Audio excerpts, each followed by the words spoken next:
Hello guys and welcome back to my channel सिर्फ IAS. तो यहाँ पे हम Indian economy by Sanjeev Verma sir की सीरीज को कंटिन्यू करते हुए आज आपके सामने चैप्टर नंबर 37 जिसका नाम है ग्लोबल कंसेंसस ग्रोइंग फॉरवर्ड उसे प्रेजेंट करने जा रहे हैं। तो आइए शुरू करने से पहले चैनल को जरूर सब्सक्राइब कर लीजिए, बेल आइकन को भी प्रेस करिए ताकि आपको रेगुलर अपडेट्स मिलती रहें। अब देखिए, तो पहला टॉपिक जो है वो है पोस्ट क्राइसिस का। अब ऐसे समझिए, पूरा माजरा आपको बताती हूँ। ऐसे मानिए कि कोई भी क्राइसिस आती है, ग्लोबली कोई भी क्राइसिस आ जाए या क्राइसिस आए भी और उसकी वजह से ग्लोबली बहुत सारा इम्पैक्ट पड़े, अलग अलग इकोनॉमीज पे दिक्कत आए, अलग अलग कंट्रीज के ऊपर दिक्कत आए, तो ऐसी क्राइसिस को सही करने के लिए, बाकी बाद में रेगुलेट करने के लिए, नॉर्मल करने के लिए इन सारी जो बड़ी बड़ी मेजर इकोनॉमीज हैं उनका प्रॉपर अग्रीमेंट जरूरी होता है ना। अब सिर्फ इस मतलब से नहीं कि हाँ वो लोग बीच में इंटरफेयर कर रही हैं, ठीक है ऐसे होगा वैसे होगा, ऐसे नहीं होता।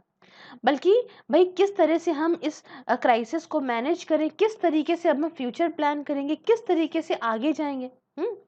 तो पहली चीज जो होती है गोइंग फॉरवर्ड की, इस तरीके के आगे का क्या सोचा, ये कि भाई सबसे पहले तो यहाँ पे रिव्यू करेंगे डैमेज कंट्रोल इंटरवेंशंस को, कि भाई ये जो डैमेज जो हुआ है, ठीक है, उसे कैसे कंट्रोल करा जाएगा, ये सब प्रॉपर पहले इसमें जो भी चीज़ें हैं उसको प्रॉपर रिव्यू करा जाएगा कि भाई कितनी चीज़ें ऐसी हैं, कितना इफेक्टिव मामला है, जो भी ये डैमेज कंट्रोल चीज़ें हैं कंट्री के लिए, जो भी हम कदम उठाएंगे वो कितने इफेक्टिव हैं, कि भाई यहाँ पे जो हमारा इतना बुरी तरह से आउटपुट गिर गया है या अनएम्प्लॉयमेंट जो इतना बढ़ गया है, इनको हम किस तरह से रोकें, समझे ना, कि आगे ना बढ़े क्राइसिस और दिक्कत हमारी इकोनॉमी को ना दे। इसलिए प्रॉपर सब लोग सोच समझ के चीजों को ध्यान में रख के इस पे पहली चीज तो नजर डालेंगे। दूसरी बात जो यहाँ पे समझने वाली है वो ये कि जो भी चीजें हैं उनको आपको ग्लोबल पर्सपेक्टिव से देखना है ना, कि जो भी हम काम कर रहे हैं, जो भी हम आगे एक्शन लेंगे, उसका ग्लोबल इम्पैक्ट क्या पड़ेगा, इस तरह से देखना है, ना कि कंट्री वाइज या किसी कंट्री पर्सपेक्टिव से। तो यहाँ समझिए कि माइक्रो नहीं मैक्रो लेवल पे आपको देखना पड़ेगा। और उसके बाद एक बात आपको और ध्यान में रखनी है, कि जो इकोनॉमीज हैं इनकी जो रिकवरी है ये धीमे धीमे होगी, बहुत लंबे वक्त में होगी, समझे। और दूसरी एक बात और, अनइवन होगी। अब जरूरी नहीं है सारी इकोनॉमी एक साथ एक ही लेवल पे बढ़ने लग जाए या ग्रो होने लग जाए। हो सकता है कुछ ज्यादा तेजी से ग्रो हो सकता है कुछ धीमे धीमे, और थोड़ा उनका कंपैरेटिवली दूसरी इकोनॉमी से कम तेजी से ग्रो हो, समझ गए, ये देखने को मिलता है। एक चीज और समझने वाली यहाँ पे ये है कि आप जो भी ये जो जल्दी जल्दी ठीक करने वाले जो पैकेजेस है ना, स्टिमुलस पैकेजेस है ना, कि हम किस तरीके से जल्दी जल्दी रिवाइव कर लें चीजों को, इनको शॉर्ट टर्म ही देखिए, ठीक है, और विड्रॉलेबल देखिए कि बस ये शॉर्ट टर्म है, थोड़े वक्त के लिए भी हम इसको यूज करेंगे बस, है ना। But replace with sustainable long term reforms. But ये तो चलो शॉर्ट टर्म में तो आपको सोल्यूशन मिल गया, कोई बात नहीं, लेकिन आपको कुछ लॉन्ग टर्म रिफॉर्म्स भी लाने पड़ेंगे, समझ रहे हैं ना। ये ऐसा नहीं है कि बस अभी आराम मिल गया, चीजें ठीक होने लगी तो हाथ पे हाथ रख के बैठ गए, लॉन्ग टर्म रिफॉर्म्स लाने आपको, समझे। इसी तरह से आपको क्या करना है, प्रॉपर तरीके से चीजों को देखनी है ना, कि मतलब यहाँ पे जो ऐसा ना हो कि डबल डिप रिसेशन आ जाए, समझे। तो इसमें भी आप कंप्लीटली सारे लोग मिल के इंटरवेन करेंगे चीजों में, क्लियर। अच्छा, रिकवरी से ज्यादा भी कुछ चीजें हैं, रिकवरी तो इकोनॉमी की करी करी, उससे ज्यादा ये है कि the nature of recovery would not be like the alphabet W but U shaped with bottom more elongated. अभी यहाँ पे समझो, यहाँ कहने का मतलब ये है कि जो रिकवरी का नेचर होगा वो डब्ल्यू की तरह नहीं होगा, कि बस यहाँ पे देखिए हम नीचे आए तो हमने बस शॉर्ट टर्म में ऐसे करा, ठीक है। अब यहाँ पे समझिए ये ऐसे क्यों बोलते हैं, डब्ल्यू और यू क्यों बोलते हैं, कि देखो यहाँ कहने का मतलब ये है कि यहाँ पे हम एकदम से नीचे गिर गए थे और हम फट से नीचे अपना बेस मजबूत नहीं करा, फिर से हम ऊपर उठ गए तो फिर नीचे गिर जाएंगे और फिर हम ऊपर ऐसे उठेंगे, ठीक है, ऐसा नहीं होना चाहिए। बल्कि हमारे यू शेप होनी चाहिए कि हम नीचे गिरे हैं तो हम बिल्कुल अपना बेस मजबूत करके तब वापस से उठ रहे हैं, समझ रहे हैं ना, ऐसा कुछ हो, which is the reflection of longer time period and no sudden spurts of growth. मतलब देख रहे हैं यू शेप में क्या होता है कि हमने वक़्त लिया, नीचे हम गिरे, लेकिन हमने देखिए यहाँ पे टाइम लिया और हम तब धीमे-धीमे उठे, तो हम लॉन्ग टर्म उठेंगे। लेकिन अगर हम तुरंत गिरे, तुरंत हमने ऐसी शॉर्ट टर्म स्ट्रैटेजी ली, हम थोड़ा उठे, फिर हम गिर जाएँगे, समझ रहे हैं? तो ये दिक्कत होती है। तो इसलिए आप देखिए कि लेटर डब्ल्यू की तरह नहीं होनी चाहिए रिकवरी हमारी, लेटर यू की तरह होनी चाहिए। क्लियर है? और एक बहुत इंटरेस्टिंग चीज़ समझिएगा कि प्रोसेस ज़रूर धीमे-धीमे चलेगा, उसके लिए घबराना नहीं है कि जैसे मान लीजिए कि ऐसा कंट्री को लगने लग गया कि अरे उस दूसरी कंट्री की वजह से हमारे यहाँ क्राइसिस आ गई, तो इससे घबराना नहीं है। बल्कि आपको ऐसा कुछ कंट्री क्या करती हैं, डर के मारे अपना ट्रेड जो है वो कम कर देती हैं, बाहर ये कंट्रीज़ के साथ रिस्ट्रिक्ट करने लगती हैं, या फिर से अपनी जो है आपका प्रोटेक्शनिज़्म की तरफ बढ़ने लगती हैं कि नहीं रहने दो, हमारी डोमेस्टिक इंडस्ट्रीज़ को हम बचा के रखेंगे, बाहर से ट्रेड नहीं करेंगे, बाहर से जो भी इम्पोर्ट होगा वो बहुत हाई उस पे ड्यूटी लगा देंगे। तो ये सब नहीं करना है। करना क्या है कि ट्रेड को और बढ़ाना है ताकि इकोनॉमी जो है और एक्सपैंड हो और जल्दी रिकवर हो। तो इसलिए मेजर्स क्या लेने हैं ये भी बताए हैं। अब जो ये क्राइसिस आई है ना? तो क्राइसिस जो आ चुकी, इसे आप ऐसे मत देखो कि आपकी फ्री मार्केट इकोनॉमी एकदम ढह गई, बर्बाद हो गई, है ना? और बल्कि भई जो है हम खत्म हो गए। And larger role for the respective state in both acting as a producer और अ रेगुलेटर और बोथ। फिर समझिए कि भाई एक चीज़ और, कि जब क्राइसिस आके चली जाए, तो इस क्राइसिस को ऐसे नहीं देखना है कि लो भाई सब बर्बाद करके चली गई और हमारी फ्री मार्केट इकोनॉमी जो है वो एकदम अब ख़त्म कर देनी चाहिए हमें, और अब हमें वापस से जो है वो वही जो स्टेट है, मतलब ये पब्लिक है, पब्लिक अपनी इकोनॉमी बना देनी चाहिए कि भाई स्टेट ही रेगुलेटर बन जाए, स्टेट ही प्रोड्यूसर बन जाए। ये सब नहीं करना है, ये सब नहीं करना है, समझे? पब्लिक सेक्टर को वापस से नहीं लेकर आना है या रेगुलेशंस फिर से नहीं लगानी है, बट आपको मार्केट मैकेनिज्म को ही कंटिन्यू रखना है। इसको आप, जैसे क्राइसिस आ गई, तो आप ये मत सोचो कि आपकी मार्केट फेल हो गई या मार्केट मैकेनिज्म पे सवाल मत उठाने लग जाओ, वो अच्छा है, बट लोगों को क्या करो, इससे में क्या करोगे, ये सब इससे पीछे हटने के बजाय इसके बारे में और अवेयर कराओ, और अवेयर कराओ कि भाई बिज़नेस के लिए और आज़ादी दी जाए, ज़्यादा रोल हो बिज़नेस का, रिस्पॉन्सिबिलिटी उनकी ज़्यादा हो कि आराम से लोग जो है बिज़नेस कर सकें, है ना? ऐसा ना हो कि भई but not compromising on the moral ethics of business. देखिए, बिज़नेस करें, फ्रीडम हो बिज़नेस करने का, इस बारे में तो अवेयरनेस फैलाई है। लेकिन ऐसा ना हो कि जो मॉरल एथिक्स हैं बिज़नेस के, वो नहीं कॉम्प्रोमाइज़ होने चाहिए। ये बात समझ लीजिएगा। ये सब क्या है, क्या नहीं, हम अपन एथिक्स में खूब बातें करते हैं इस बारे में, है ना? तो ऐसा ना हो कि भई बिज़नेस में उल्टी-सीधी तरीके से करने लग जाओ। अच्छी तरीके से बिज़नेस करो, एक्सपैंड करो। दूसरे लोगों को आप ये बताओ कि जो आप एक्सपैंड कर रहे हो, एक्सपेंशन का जो रूल है, ग्रोथ का जो रूल है, वही पैशंस के बिज़नेस के पैशन होने चाहिए कि हमें अपना बिज़नेस बढ़ाना है, हमें ग्रोथ करनी है, हमें ऊपर तक जाना है, हमें ज़िंदगी में कुछ बढ़िया करना है। लालच नहीं होना चाहिए वजह कि ग्रीडी हो गए हम, ग्रीड हमारी वजह नहीं होनी चाहिए कि हमें बिज़नेस फैलाना है तो हमको पैसा चाहिए, पैसा चाहिए, ये नहीं करना है, ठीक है? फिर आपको लोगों को ये बताना है, they have also have social and responsibility to the nation. आप लोगों को ये बताओ कि भाई आपकी कुछ सोशल रिस्पॉन्सिबिलिटीज भी हैं अपने देश के प्रति, तो आपको वो भी निभानी है।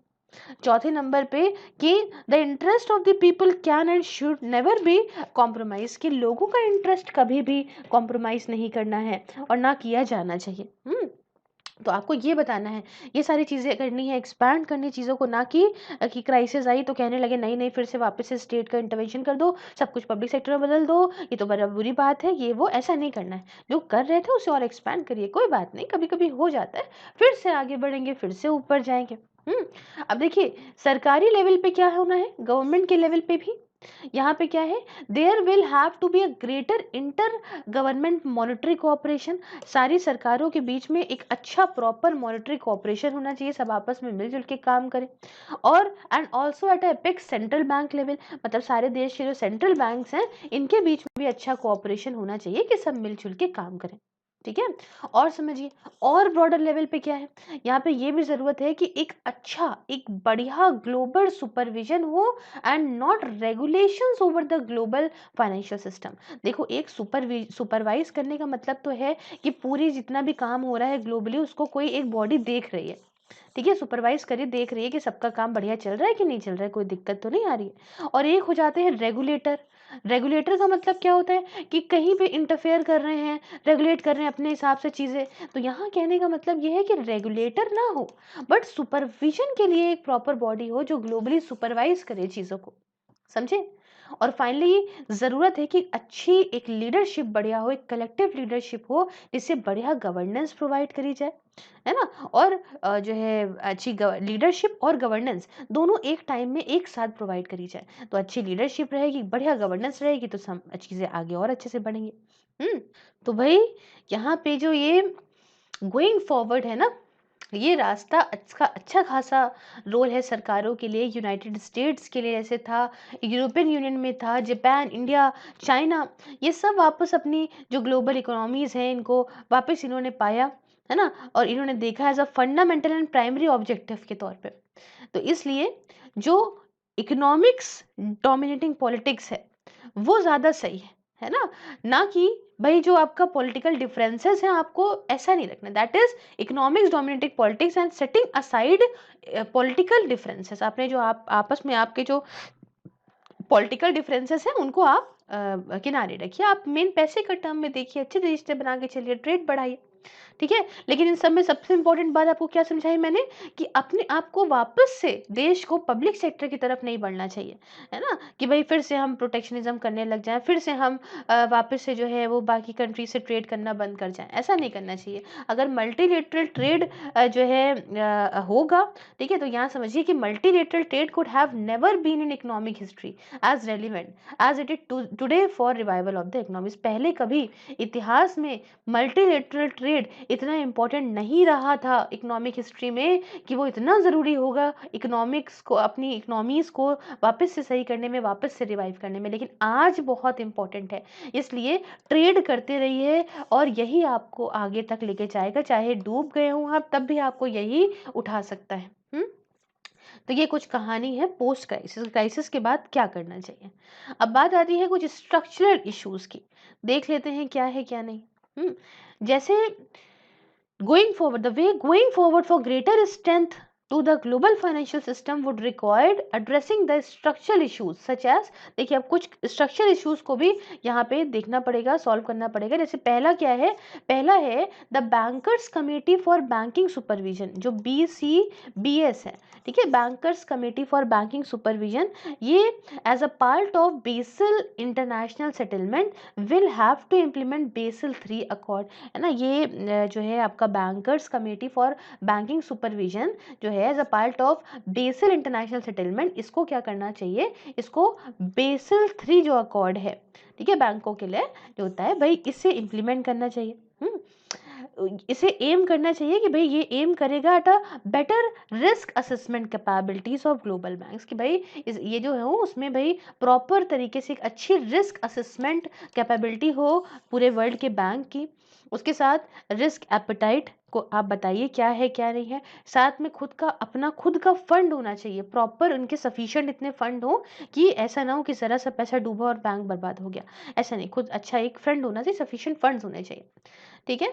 और आपको अच्छा देख के चलना है, it should not lose sight of the fact that strengthening would required capital infusion. ये चीज़ देखिए, ये सोच के चलनी है कि अगर आपको खुद को मजबूत बनाना है तो मतलब पैसा आपके पास प्रॉपर होना चाहिए, और टाइम भी जो है देना पड़ेगा, है ना। Sufficient time should be given like in the previous accord, से पहले के अकॉर्ड्स में दिया था ना, वैसे ही आपको एक पर्टिकुलर एक सफिशिएंट टाइम देना पड़ेगा, ताकि जो है बैंक्स वगैरह भी हैं प्रॉपर तरीके से उनका ट्रांजिशन हो इन डिफरेंट कंट्रीज। अलग अलग देशों में जो बैंक्स हैं वो प्रॉपर जो है फिर वो बेसिल 3 अकॉर्ड की तरफ प्रॉपर एक्सेप्ट करें, प्रॉपर चीज़ें जो है चल सकें, ठीक है। तो ये बहुत ज़रूरी है बैंकों को मजबूत करने के लिए। दूसरा ये कि जो इंटरनेशनल मॉनेटरी फंड है, IMF का रोल है, इसे फिर से रीस्ट्रक्चर करें, है ना। इसको इसको फिर से इसका रोल थोड़ा बढ़ाया जाए, और इसमें अब क्या हो कि जो प्रिवेंशन का रोल है इसका जो है इसको रीस्ट्रक्चर करके to play the role of prevention rather than providing cure.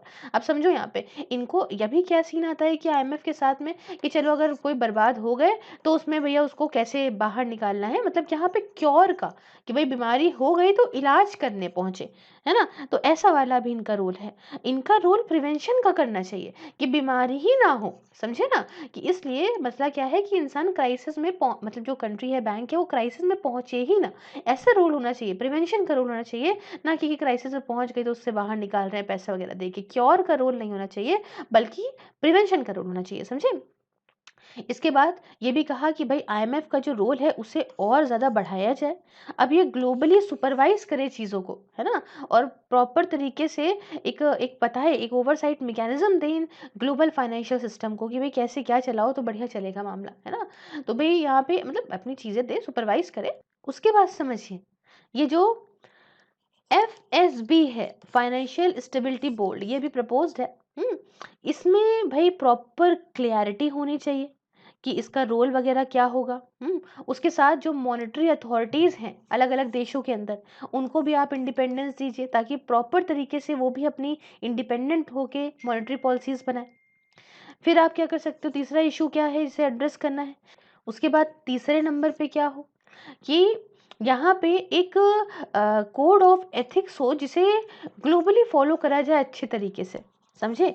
इसमें क्या हो कि भाई पूरी तरीके से फाइनेंशियल डिसिप्लिन प्रोवाइड हो, जैसे कि एक प्रॉपर नॉर्म्स होने चाहिए कि कैसे लेंडिंग करनी है, ठीक है? और उसके बाद कुछ एक्सपोजर नॉर्म्स होने चाहिए बैंक्स के लिए अलग अलग इकोनॉमीज में कि बैंक्स को आखिरकार कौन कौन से नॉर्म्स फॉलो करने।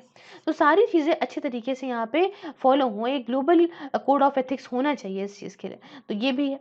और चौथा इश्यू जिसे एड्रेस करने की ज़रूरत है कि एक ट्रांसपेरेंट, एक पारदर्शी, एक एक अच्छा, एक फेयर मल्टीलेटरल ड्रग प्लेटफॉर्म हो, जैसे डब्ल्यूटीओ है ना, वर्ल्ड ट्रेड ऑर्गेनाइजेशन, वैसे ही यहाँ पे भी होना चाहिए, है ना?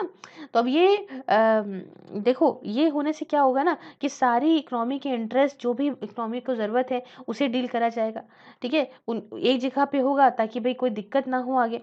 हुँ, तो ये चीज़ें हैं। तो ये कहना चाहते हैं कि it is in the interest of all economies to put their heads together in evolving a consensus at WTO, not only for their own interest but also for long term sustainability of the global economy। तो भाई देखो सारी economy को एक साथ आना है, साथ देना है, सिर्फ अपने मतलब के लिए नहीं, बल्कि इसलिए कि बहुत ही लंबे वक्त तक हम ग्लोबल इकोनॉमी को सस्टेनेबल बना सके, बढ़िया कर सके आगे चीज़ें। तो ये कुछ इश्यूज़ हैं जिन्हें भी यहाँ पे एड्रेस करने की ज़रूरत है। तो ये भाई क्राइसिस के बाद का पूरा हमने समझ लिया, अच्छे से समझ लिया। आई होप आपको लेसन बहुत अच्छा लगा होगा। तो do like, share, subscribe if you like the video, and please join my membership and enjoy the various perks. Also, if you want to um, follow me on Facebook, like the page Sirf IS, you can watch these videos there. Also for Instagram, Telegram, Twitter, all the link are in description box. Thank you.